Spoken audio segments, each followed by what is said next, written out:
Hello class. तो आज हम लोग बात करने वाले हैं डॉपलर स्टेथोस्कोप के बारे में। ठीक है, डॉपलर स्टेथोस्कोप क्या होता है, कैसे इसका यूज किया जाता है, किस प्रिंसिपल पे बेस्ड है, क्या क्या इसके एडवांटेज और क्या क्या डिसएडवांटेज हैं। ठीक है, तो सबसे पहले a Doppler stethoscope uses ultrasound waves instead of sound wave to detect blood flow and foetal heart activity. तो जो डॉपलर स्टेथोस्कोप है ये क्या है, इलेक्ट्रॉनिक डायग्नोस्टिक इंस्ट्रूमेंट होता है जो कि मोस्टली जो साउंड वेव होती है, साउंड वेव्स की, क्योंकि जितने स्टेथोस्कोप हमने पढ़ा वहाँ पे बताया कि जो साउंड वेव्स होती है उसको वो मॉडिफाई करके वहाँ पे डिजिटल में क्या करेगा, वहाँ पे सुनाई देती है। लेकिन यहाँ पे क्या होता है, यहाँ पे साउंड वेव्स के जगह पे वहाँ पे जो अल्ट्रासाउंड वेव्स होती हैं उनका यूज किया जाता है। ठीक है, अल्ट्रासाउंड वेव्स का यूज किया जाएगा क्योंकि वो हाई फ्रिक्वेंसी की साउंड्स रहती हैं। ठीक है, इस कारण से तो ये क्या करती हैं, ये हमारी बॉडी के अंदर वहाँ पे जो ब्लड का मूवमेंट होता है या फिर फीटल हार्ट रेट की, फीटल की एक्टिविटी हो गई, इन चीज़ों को वहाँ पे डिटेक्ट करने के लिए इसको बनाया गया है। ठीक है, तो ये क्या करता है, मेनली जो एकास्टिक स्टेथोस्कोप होगा वो केवल क्या करेगा, वहाँ पे जो साउंड जो वहाँ पे वाइब्रेशन प्रोड्यूस होता था, साउंड वाइब्रेशन होता था, उसको वहाँ पे मतलब सुना जा सकता था। लेकिन यहाँ पे क्या होता है, डॉपलर स्टेथोस्कोप में यहाँ पे अल्ट्रासाउंड वेव्स को भेजा जाता है। ठीक है, वो क्या करेंगे, उनकी जो इको होगी, इको को एनालाइज करके वहाँ पे साउंड प्रोड्यूस करती है। ठीक है, इसीलिए जो ये रहते हैं, चाहे जितनी हल्की साउंड हो, ठीक है, जिसको कह सकते हैं अगर ब्लड का फ्लो भी हो रहा है या फिर जो फीटल हार्ट रेट साउंड है उसको भी ये क्या कर सकता है, डिटेक्ट कर सकता है। ठीक है, इसलिए इसका यूज़ किया जाता है। तो डॉपलर मतलब ये किस पे बेस्ड है, डॉपलर इफेक्ट पे ही बेस्ड रहता है। ठीक है, डॉपलर इफेक्ट का मतलब हो गया तुम्हारा ऐसे प्रिंसिपल पे जिसमें क्या हो, जो मूविंग ऑब्जेक्ट हो उसको भी रिफ्लेक्टेड वेव्स के थ्रू वहाँ पे फ्रिक्वेंसी में चेंज किया जा सके। तो इसमें क्या होता है, जैसे जब ब्लड सेल्स होंगी या फीटल हार्ट होगी, वो क्या रहते हैं, मूवमेंट होता रहता है वहाँ पे, तो उनसे जो वहाँ पे जो अल्ट्रासाउंड वेव्स होंगी वो उनसे जाएंगी, टकराएंगी जाके, फिर उससे लौट कर क्या करेंगी, वहाँ पे उसको फ्रीक्वेंसी में चेंज कर देती हैं। ठीक है, तो यहाँ पे जो मशीन रहेगी वो मेनली क्या करेगी, फ्रीक्वेंसी शिफ्ट को ऑडिबल साउंड में वहाँ पे कन्वर्ट कर देती है, उसी को यहाँ पे सुना जाता है। ठीक है, अब बात करते हैं प्रिंसिपल की। तो ultrasound waves are reflected from moving blood cells are the fetal heart producing audible sound. तो जो अल्ट्रासाउंड वेव्स होती हैं वो किस पे बेस्ड हैं, बताया, डॉपलर इफेक्ट पे बेस्ड रहती हैं। मैंने पहले भी बताया किस पे बेस्ड रहेंगी, डॉपलर इफेक्ट पे बेस्ड होंगी। इसमें होगा क्या, जब अल्ट्रासाउंड वेव्स वहाँ पे जाएंगी, वहाँ पे जो फीटल की हार्ट होगी या फिर जो वहाँ पे ब्लड होगा, उससे जब ये क्या करेंगी, टकराएंगी जाके, तो वहाँ से वापस लौट के क्या करेंगी, उनको वहाँ पे फ्रीक्वेंसी में चेंज हो जाती हैं। अब जब मशीन होगी फ्रीक्वेंसी चेंज को क्या करेगा, वहाँ पे इलेक्ट्रिकल सिग्नल में कन्वर्ट कर देगा और फिर उसे हम ऑडिबल साउंड के रूप में सुन सकते हैं। तो इसी कारण से क्या होता है, यहाँ पे अगर ब्लड भी रहता है, ब्लड का फ्लो चाहे जितना स्लो हो वहाँ पे, उसको भी आसानी से यहाँ पे डिटेक्ट किया जाता है। ठीक है, तो ब्लड फ्लो को भी हम यहाँ पे डिटेक्ट कर सकते हैं। तो यूजेज की बात करें, अब यहाँ पे किस में अल्ट्रा जो ये डॉपलर स्टेथोस्कोप होता है उसका यूज किया जाता है। तो सबसे पहले फीटल हार्ट रेट मॉनिटरिंग, जो डॉपलर, ये मेनली सबसे मोस्ट इम्पॉर्टेंट ये क्या होता है, फीटल की जो हार्ट रेट होती है उसको मॉनिटर करने के लिए यूज किया जाता है। तो इसमें जब प्रेगनेंसी वही अप्रॉक्स 10 to 12 वीक्स की होती है तब फीटल हार्ट बीट वहाँ पे डिटेक्ट कर सकता है। ठीक है, जो कि पिनार्ड स्टेथोस्कोप हम बताए थे वो भी फीटल हार्ट रेट को डिटेक्ट करता था, लेकिन वो नहीं डिटेक्ट कर सकता था इस स्टेज में। ठीक है, तो ये क्या करेगा, बहुत जल्दी डिटेक्ट करेगा, जबकि तो ये क्या रहता है, 18 से 20 वीक का जो मैंने बताया था जो रहता है पिनार्ड स्टेथोस्कोप, वो क्या करता था, जब फीटस वही 18 to 20 वीक्स का हो जाता था, ठीक है, तब वहाँ पे हार्ट रेट डिटेक्ट की जाती थी। लेकिन यहाँ पे क्या होता है, अगर वो 10 वीक का भी है प्रेगनेंसी, 10 वीक की भी प्रेगनेंसी है, तब भी हम क्या कर सकते हैं, फीटल की हार्ट बीट को डिटेक्ट कर सकते हैं। ठीक है, तो पिनार्ड जो स्टेथोस्कोप था उसकी अपेक्षा ये ज़्यादा बेहतर माना जाता है। ठीक है, तो डॉक्टर्स इसकी हेल्प से क्या करेंगे, फीटल की हार्ट रेट के अलावा रिदम्स, और वहाँ पे फीटल की वाइबिलिटी कैसी है, फीटल में कोई डिस्ट्रेस की कंडीशन तो नहीं है, इन चीज़ों को वहाँ पे ये कह सकते हैं एसेस करता था। ठीक है। तो इन चीज़ों को वहाँ पे असेस कर सकता था। नेक्स्ट है पेरीफेरल आर्टेरियल ब्लड फ्लो। तो जो डॉपलर स्टेथोस्कोप होता है ये पेरीफेरल आर्टेरियल ब्लड फ्लो को भी वहाँ पे डिटेक्ट कर सकता है। मेनली चाहे वो रेडियल आर्टरी हो या फिर हमारी ब्राकियल आर्टरी हो गई, posterior tibial artery, dorsal pedis artery, तो सब जगह ये क्या करेगा, वहाँ पे किसी भी आर्टरी में ये ब्लड फ्लो को डिटेक्ट कर सकता है। तो अगर वहाँ पे ब्लड फ्लो कम हो तब भी ये यहाँ पे तुरंत इससे हम डिटेक्ट कर सकते हैं। और मेनली जैसे बहुत सारी डिजीज़ रहती हैं, जैसे पेरीफेरल आर्टरी डिजीज हो गई या फिर डायबिटीज़ मिलाइटिस की कंडीशन, एथेरोस्क्लेरोसिस की कंडीशन, तो इस कंडीशंस में क्या कर सकते हैं, वहाँ पे हार्ट के जो ब्लड का फ्लो होता है उसको हम डिटेक्ट कर सकते हैं। ठीक है। इसके अलावा वैस्कुलर असेसमेंट, तो वैस्कुलर असेसमेंट का मतलब होता है जो आर्टरीज हैं और जो वेन्स हैं उनकी क्या पोजीशन है, उनकी कैसी कंडीशंस है, उन चीज़ों को यहाँ पे डिटेक्ट किया जाता है, कैसा उसमें ब्लड सर्कुलेशन होता है। ठीक है। तो इसकी हेल्प से हम डॉपलर स्टेथोस्कोप की हेल्प से हम वहाँ पे अगर कहीं पे आर्टरी में ऑब्स्ट्रक्शन है तो उसको डिटेक्ट कर सकते हैं, वीनस ब्लड फ्लो को डिटेक्ट कर सकते हैं। इसके अलावा ब्लड सर्कुलेशन हो गया, ब्लड वेसल्स पेटेंसी हो गया, इन चीज़ों को हम क्या कर सकते हैं, वहाँ पे आइडेंटिफाई कर सकते हैं, डिटेक्ट कर सकते हैं। ठीक है। तो इसीलिए बहुत सारी जो प्रॉब्लम्स होती हैं, जैसे किसी का डीप वेन थ्रोम्बोसिस की डीप वेन डिसऑर्डर की कंडीशन है, या फिर आर्टीरियल स्टेनोसिस की कंडीशन हो गई, किसी में सर्कुलेशन पुअर है, या फिर कोई पेरिफेरल वैस्कुलर डिजीज है। ठीक है। तो इसको हम क्या कर सकते हैं, डिटेक्ट कर सकते हैं। ठीक है। इसीलिए जब किसी की वैस्कुलर सर्जरी होती है या फिर कार्डियोलॉजी डिपार्टमेंट, ये भी ज़्यादा यूज़फुल रहता है। वहाँ पे क्या करेंगे, ब्लड सर्कुलेशन को हम डिटेक्ट कर सकेंगे और वहाँ पे जिससे वहाँ पे असेसमेंट किया जा सकता है। नेक्स्ट है डिफ़िकल्ट ब्लड प्रेशर मेजरमेंट। तो कुछ पेशेंट ऐसे रहते हैं जिनमें क्या होता है, जो नॉर्मल स्फेग्नोमैनोमीटर होता है उससे हम ब्लड प्रेशर को मेजर नहीं कर सकते, वहाँ पे थोड़ा क्रिटिकल रहता है। तो ऐसी कंडीशन में जैसे कि मान लिया किसी का सीवियर हाइपरटेंशन की कंडीशन या हाइपोटेंशन की कंडीशन है, ठीक है, या फिर किसी की शॉक की कंडीशन हो गई है, वीक पल्स रेट है, या फिर कोई पेरिफेरल वैस्कुलर डिजीज है, तो ऐसी कंडीशन में क्या होता है, वहाँ पे हम नहीं मेजर कर सकते हैं। तो इसके लिए यहाँ पे डॉपलर स्टेथोस्कोप का यूज किया जाता है। ठीक है। जो कि क्या करेगा, जो आर्टेरियल ब्लड फ्लो होगा उसको वो वहाँ पे सुन करके उसको आइडेंटिफाई करके एक्यूरेट ब्लड प्रेशर को वहाँ पे बता सकता है। ठीक है। तो मोस्टली ये वैस्कुलर क्लिनिक या फिर किसी क्रिटिकल केयर यूनिट में इसका हम यूज कर सकते हैं। ठीक है। तो अगर किसी पे के सीवियर हाइपरटेंशन की कंडीशन है, उसका ब्लड प्रेशर क्या रहता है, हमेशा फ्लक्चुएट करता रहता है, मतलब एरिथ्रीमिया की कंडीशन है, तो उस कंडीशन में भी हम क्या कर सकते हैं, ब्लड फ्लो को वहाँ पे हम मेजर कर वहाँ पे हम ब्लड प्रेशर को मेजर कर सकते हैं। ठीक है। तो मेनली क्या रहता है, जो डॉपलर स्टेथोस्कोप है ये कह सकते हैं एडवांस इलेक्ट्रॉनिक डायग्नोस्टिक इंस्ट्रूमेंट होता है। ठीक है। जो कि किस पे बेस्ड रहता है, जो अल्ट्रासाउंड टेक्नोलॉजी होता है उस पर रहता है, और वहाँ पे ये ब्लड फ्लो को, विटल हार्ट रेट को, सभी को एसेस कर सकता है। ठीक है।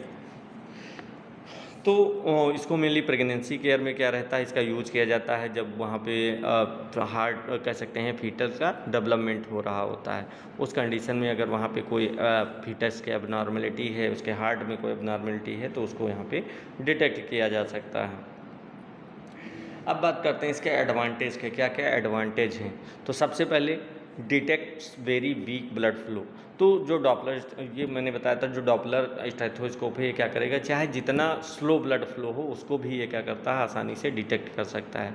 तो और जबकि तुम्हारा जो नॉर्मल अकॉस्टिक स्टेथोस्कोप था वो वहाँ पे ब्लड फ्लो को डिटेक्ट नहीं किया जा सकता था, केवल क्या कर सकते थे, जो हार्ट साउंड होती थी उसको वहाँ पे सुन सकते थे और वहाँ पे हार्ट डिजीज़ को आइडेंटिफाई कर सकते थे। लेकिन यहाँ पे क्या होता है, यहाँ पे ब्लड चाहे जितना स्लो ब्लड फ्लो हो उसको भी हम क्या कर सकते हैं, डिटेक्ट कर सकते हैं, उसको आसानी से सुन सकते हैं। लेकिन जो डॉपलर स्टेथोस्कोप होगा इसमें ये सारी चीज़ें बहुत अच्छे से वहाँ पे हम उसका मूवमेंट और सारी चीज़ें पहचान सकते हैं। तो इससे क्या होगा, वहाँ पे अगर किसी के पेरिफेरल आर्टरी डिजीज है या फिर सीवियर हाइपोटेंशन की कंडीशन है, तो इन चाहे जितनी भी हार्ट से रिलेटेड जो भी कंडीशन है, वीक पल्स हो गया, शॉक की कंडीशन हो गई, पुअर पेरिफेरल ब्लड सर्कुलेशन हो गया, तो सभी कंडीशंस में क्या करेगा, ये ब्लड फ्लो कम होने के बावजूद भी वहाँ पे सही से वैस्कुलर असेसमेंट कर सकता है। ठीक है। तो इसीलिए इसको हम क्या कर सकते हैं, अर्ली डायग्नोसिस के लिए यूज कर सकते हैं। इसके अलावा हाईली एक्यूरेट, यहाँ पे जो स्टेथोस्कोप होगा ये क्या करेगा, अकॉस्टिक स्टेथोस्कोप की अपेक्षा बहुत ही हाईली एक्यूरेट वहाँ पे कह सकते हैं जो भी रीडिंग्स होती है उसको वो देता है, हाईली एक्यूरेट असेसमेंट करता है, चाहे वो ब्लड फ्लो की डायरेक्शन हो या उसकी वेलोसिटी हो या फिर हार्ट रेट हो या फिर फीटल की हार्ट रेट की एक्टिविटी हो, सभी को ये क्या करेगा, बहुत ही कह सकते हैं फाइंडिंग उसकी अच्छी देगा, वहाँ पे कोई फॉल्स फाइंडिंग की संभावना बहुत ही कम रहेगी। ठीक है, तो ये एक रिलायबल डायग्नोस्टिक टेस्ट के लिए यूज किया जाता है जिसमें वहाँ पे कोई कॉम्प्लिकेशंस ना होने पाए। नेक्स्ट है यूजफुल इन प्रेगनेंसी, ये प्रेगनेंसी की कंडीशन में भी यूज़फुल रहेगा। जैसे मैंने बताया कि वहाँ पे अगर जो प्रेगनेंसी है 10 to 12 वीक की है तो उस कंडीशन में वहाँ पे जो फीटल की हार्ट बीट हो, ब्लड सर्कुलेशन है, उसको यहाँ पे मॉनिटर कर सकते हैं। ठीक है, इससे वहाँ पे हम मॉनिटर कर सकते हैं। तो ठीक है, तो इन चीज़ों को वहाँ पे मॉनिटर करके वहाँ पे अगर वहाँ पे फीटल हार्ट रेट नॉर्मल है तो ठीक है, अगर कोई वहाँ पे सर्कुलेशन में प्रॉब्लम है, कोई कंडीशन है तो उसको हम मेजर कर सकते हैं। ठीक है, तो इसको एंटीनेटल केयर में मोस्टली इसका यूज़ किया जाता है, जिससे क्या हो वहाँ पे अगर हाई रिस्क प्रेगनेंसी की कंडीशन है तो उसमें हम इसको डिटेक्ट कर सके सारी चीज़ें। अब इसके क्या क्या डिसएडवांटेज हैं, डिसएडवांटेज क्या क्या है, तो सबसे पहले रिक्वायर बैटरीज, क्योंकि आप इसको डिसएडवांटेज मान सकते हो क्योंकि ये एक डिजिटल कह सकते हैं रहता है। तो इसके लिए क्या होगा, वहाँ पे इलेक्ट्रॉनिक डिवाइस है तो इसके लिए क्या होगा, वहाँ पे बैटरी या फिर पावर सोर्स की एक रिक्वायरमेंट रहती है। ठीक है, तो ऐसी कंडीशन मान लिया अभी बैटरी डिस्चार्ज हो जाए या फिर चार्जेज वहाँ पे ख़त्म हो जाए, ब्लड सप्लाई पावर सप्लाई वहाँ पे डिस्टर्ब हो जाए, तो कोई कंडीशन होती है तो उस कंडीशन में ये क्या करेगा, वर्क नहीं करेगा। इसके लिए वहाँ पे रेगुलर चार्जिंग, बैटरी मेंटेनेंस की रिक्वायरमेंट होगी।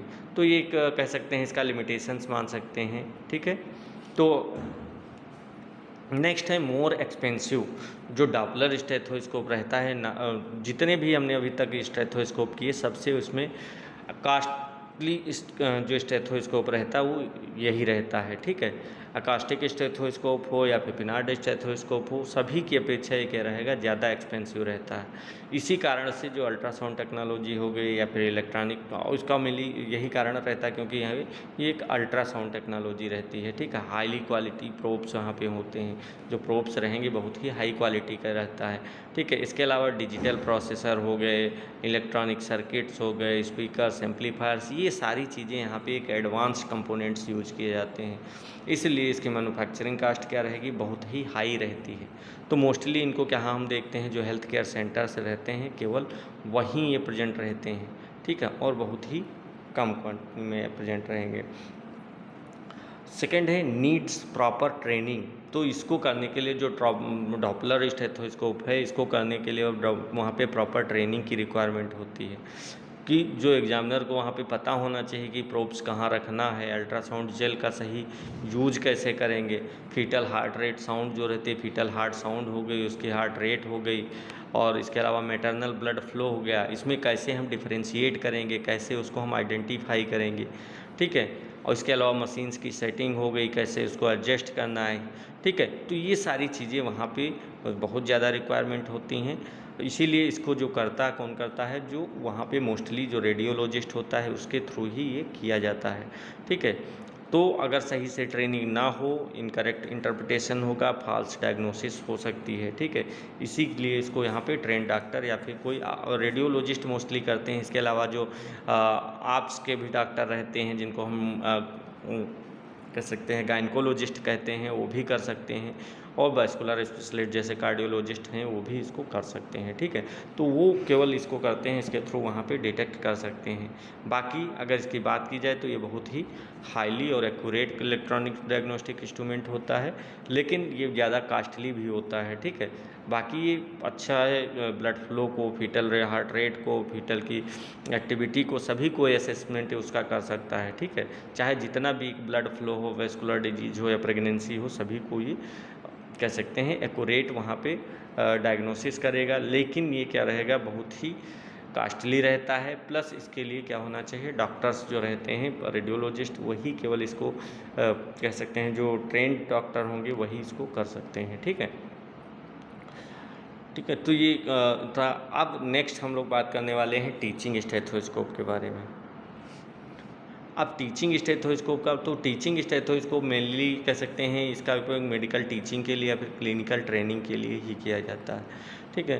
तो ये और सबसे बड़ी जो इसका कैरेक्टरिस्टिक्स ये है कि इसको 2 या 2 से ज़्यादा लोग भी वहाँ पे साइमल्टेनियसली सेम बॉडी पे वहाँ पे साउंड सुन सकते हैं, ठीक है। मोस्टली चाहे टीचर हो और स्टूडेंट्स हो या फिर सीनियर डॉक्टर्स, जूनियर डॉक्टर्स, एक साथ वहाँ पे हार्ट साउंड सुन सकते हैं, लंग साउंड सुन सकते हैं और बॉडी के साउंड्स को भी वहाँ पे सुना जा सकता है।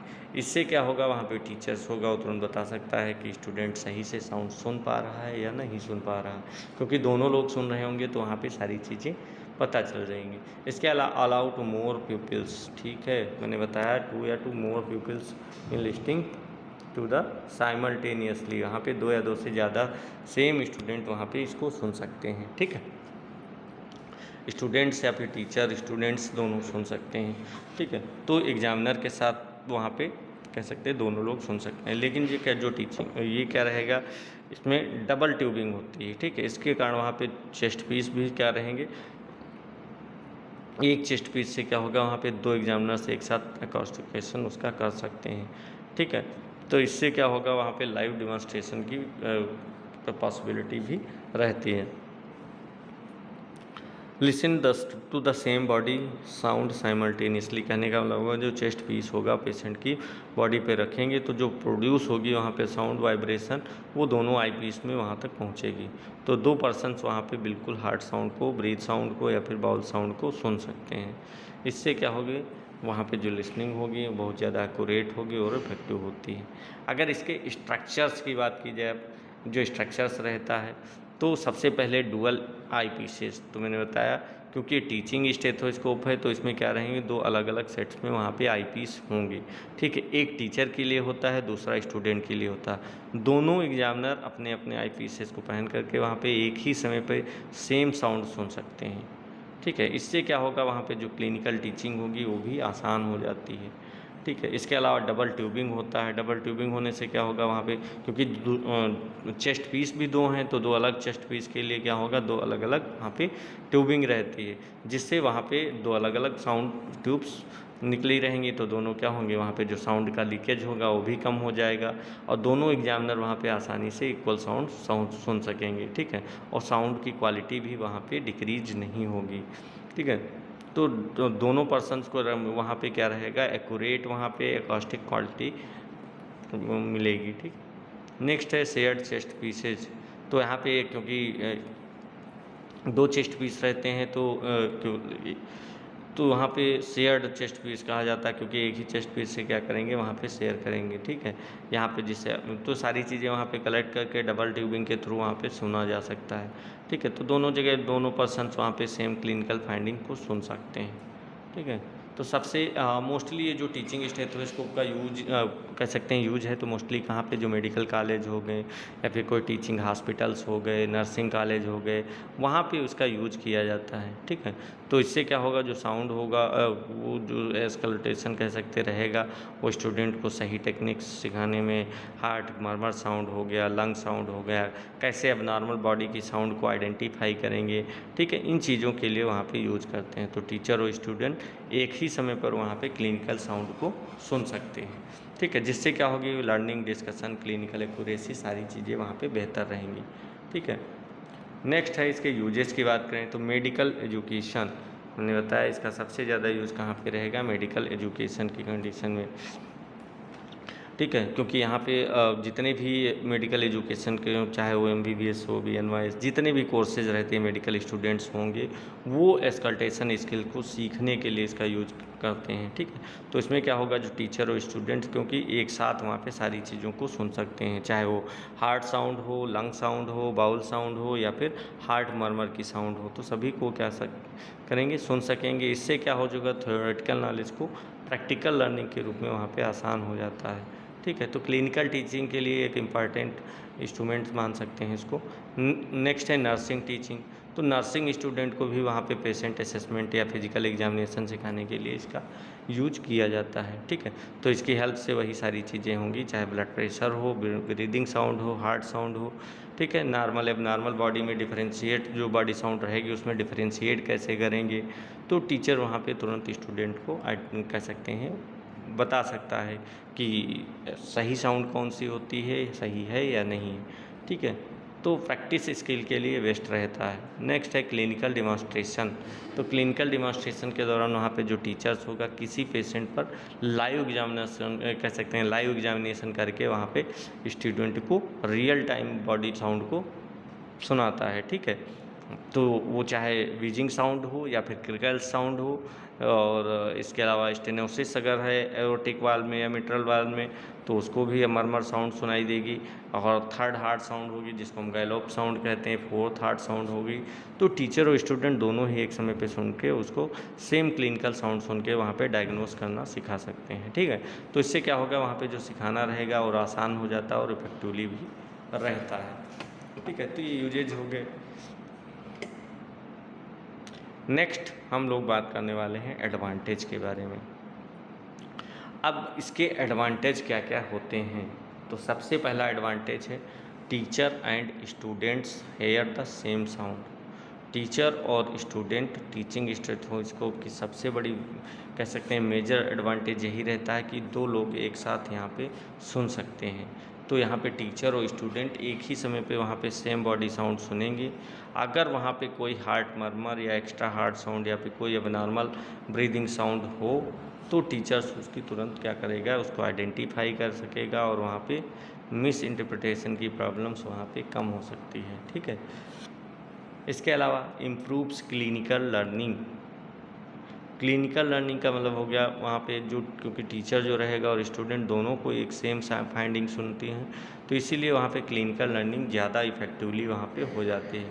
क्योंकि स्टूडेंट्स केवल क्या करेगा वहाँ पे रियल पेशेंट पे साउंड सुन सकता है, से सुनकर उसको सीख सकता है। इससे वहाँ पे जो क्लिनिकल रीजनिंग होगी वो डेवलप होगी स्टूडेंट्स में, और एस्कल्टेशन स्किल्स भी उसकी बेहतर होगी, डायग्नोस्टिक एक्यूरेसी बढ़ेगी और वहाँ पे जो एग्जामिनेशन होगा उसमें उसका भी कॉन्फिडेंस उसको बढ़ेगा। ठीक है, तो इसीलिए इसका मोस्टली यूज़ कहाँ पे किया जाता है, मैंने बताया था मेडिकल कॉलेज और टीचिंग हॉस्पिटल्स में, जहाँ पे टीचिंग्स की जाती है वहाँ पे जो स्टूडेंट्स रहेंगे, ठीक है, उनको इसके बारे में वहाँ पे क्लिनिकल आइडेंटिफिकेशन के लिए किया जाता है, जिससे कि वो क्या कर सकें जो वहाँ पे डिजीज कंडीशन है हार्ट से रिलेटेड या फिर लंग से रिलेटेड उनको उनकी फाइंडिंग कर सके वहाँ पे और उसको सीख सके। ठीक है, नेक्स्ट हम लोग बात करने वाले हैं डिसएडवांटेज के बारे में और इसके अब क्या क्या डिसएडवांटेज होते हैं। ठीक है, डिसएडवांटेज मतलब अब इसमें क्या क्या हो सकता है, कौन कौन सी इसकी कमियां हैं, लिमिटेशंस कह सकते हैं इसकी क्या क्या हैं। ठीक है, तो सबसे पहले बुकियर देन स्टैंडर्ड स्टेथोस्कोप।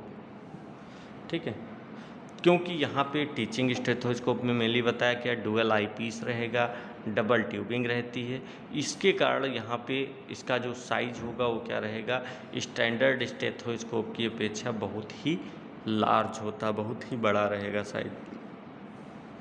इसके कारण क्या होगा इसको कैरी करना थोड़ा सा कठिन रहेगा उसकी अपेक्षा, क्योंकि वेट भी ज़्यादा होगा। अब डबल ट्यूबिंग है, डबल आईपीस है, तो मतलब है कि इसका वेट ज़्यादा होगा उसकी अपेक्षा। ठीक, और साइज़ में भी ये क्या रहेगा ज़्यादा बड़ा रहेगा। ठीक है, वेट भी इसका ज़्यादा होगा, तो एक टाइम पे कह सकते हैं वहाँ पे लॉन्ग ड्यूरेशन के लिए लॉन्ग टाइम के लिए वहाँ पे यूज करना थोड़ा सा ही डिफ़िकल्ट रहता है। ठीक है, इसीलिए ये डेली पर्सनल यूज़ की बजाय क्या किया जाता है मेनली टीचिंग पर्पज़ के लिए ही इसका यूज़ किया जाता है। ठीक है, जिससे क्या हो वहाँ पे जो स्टूडेंट्स हैं उनको उन क्लिनिकल फाइंडिंग्स के बारे में वहाँ पे सिखाया जा सके। ठीक है, इसके अलावा मोर एक्सपेंसिव, ये टीचिंग जो स्टेथोस्कोप रहेगा नॉर्मल जो अकास्टिक स्टेथोस्कोप रहेगा उसके अपेक्षा ये एक्सपेंसिव भी रहेगा, क्योंकि यहाँ पे मेनली डुअल आईपीस सिस्टम रहेगा, डुअल ट्यूबिंग रहेगी। ठीक है, स्पेशल चेस्ट पीस डिज़ाइन किया गया है मेनली इसी कारण से। ठीक है, और यहाँ पे जो अकास्टिक मशीन रहेगी वो भी बेटर रहेगी। तो ये जो एक्स्ट्रा कंपोनेंट्स यहाँ पे यूज किए जा रहे हैं इसके कारण क्या होता है इसकी जो मैन्युफैक्चरिंग कास्ट होती है वो यहाँ पे बढ़ जाती है। ठीक है, तो इसी कारण से इसका मेनली कहाँ यूज़ किया जाता है, टीचिंग के लिए, वो भी मेडिकल कॉलेज होते हैं वहाँ पे, या फिर कोई टीचिंग हॉस्पिटल है या कोई ट्रेनिंग इंस्टीट्यूट है, तो वहाँ पे इसका यूज़ किया जाता है, बाकी यूज इसका नहीं किया जाता है।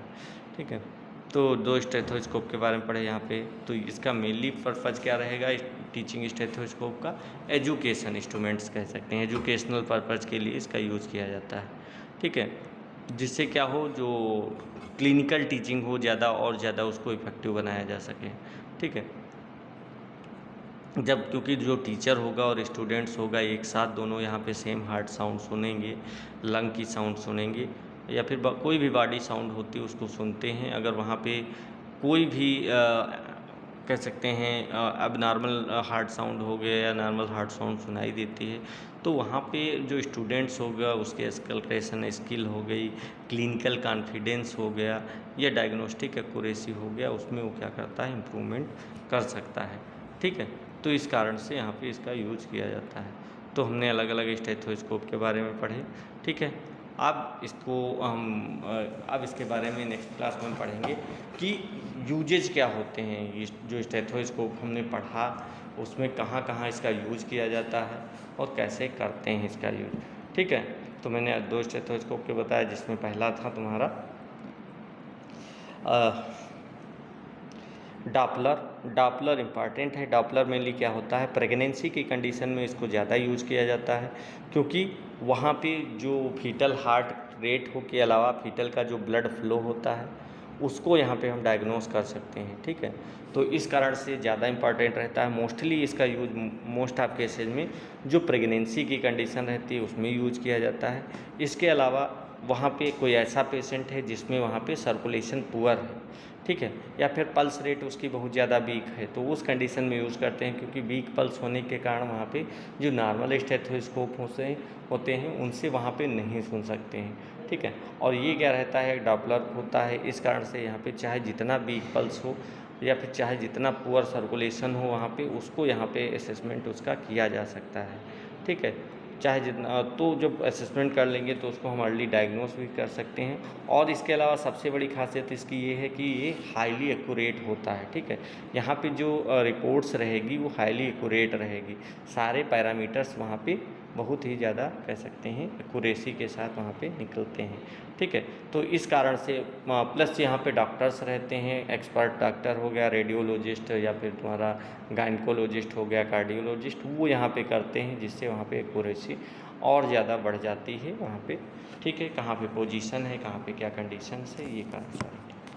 ओके क्लास, तो आज इतना ही रखते हैं, बाकी नेक्स्ट क्लास में पढ़ेंगे इसके स्टेथोस्कोप्स जितने हमने पढ़े हैं उसके क्या क्या यूजेज होते हैं, कैसे इसका यूज किया जाता है। इसके अलावा अगर आप अपना मेडिकल स्टोर चला रहे हैं और उसे फार्मा क्लिनिक में चेंज करना चाहते हैं तो आपके लिए बेस्ट है एक कोर्स है जिसका नाम है टेलीमेडिसिन कोर्स। ठीक है, तो आप टेलीमेडिसिन कोर्स कर सकते हैं। इसमें आपको ये बताया जाएगा कि कैसे आप अपने मेडिकल स्टोर्स को वहाँ पे कारपोरेट मेडिकल स्टोर्स में बेहतर कर सकते हैं। ठीक है, और यहाँ पे जो हेल्थ केयर एक इकोसिस्टम को और अच्छा बेहतर बना सकते हैं। ठीक है, इसके अलावा इसमें आपको जो डॉक्टर्स रहते हैं, जो एक्सपर्ट डॉक्टर्स होते हैं, वो आपको वीडियो कॉल से कनेक्ट हो सकते हैं आपसे, ऑडियो कॉल पे भी कनेक्ट हो जाएंगे, वीडियो कॉल पे भी कनेक्ट हो जाएंगे, और वहाँ आपको जो पेशेंट होंगे या फिर जो उनकी रिपोर्ट से रिलेटेड असेसमेंट वो आसानी से वहाँ पे वो आपको कह सकते हैं डायरेक्शन दे देंगे, एक उसके बारे में बता देंगे। ठीक है, तो अगर ये कोर्स करना चाहते हैं तो इसके कंप्लीट फ़ीस के बारे में बात की जाए तो इसकी फ़ीस है 25,000। ठीक है, तो आप इसके बारे में अगर और जानकारी लेना चाहते हैं तो आप दिए गए नंबर पे कॉल कर सकते हैं और इसके बारे में डिटेल जानकारी ले सकते हैं। ओके, तो आज इतना ही रखते हैं, बाकी नेक्स्ट क्लास में हम पढ़ेंगे इसके क्या क्या यूजेज होते हैं। ठीक है, क्या क्या स्टेथोस्कोप के यूज हैं, कहाँ कहाँ यूज होता है। ठीक है, ओके क्लास, आज इतना ही, बाकी नेक्स्ट क्लास में।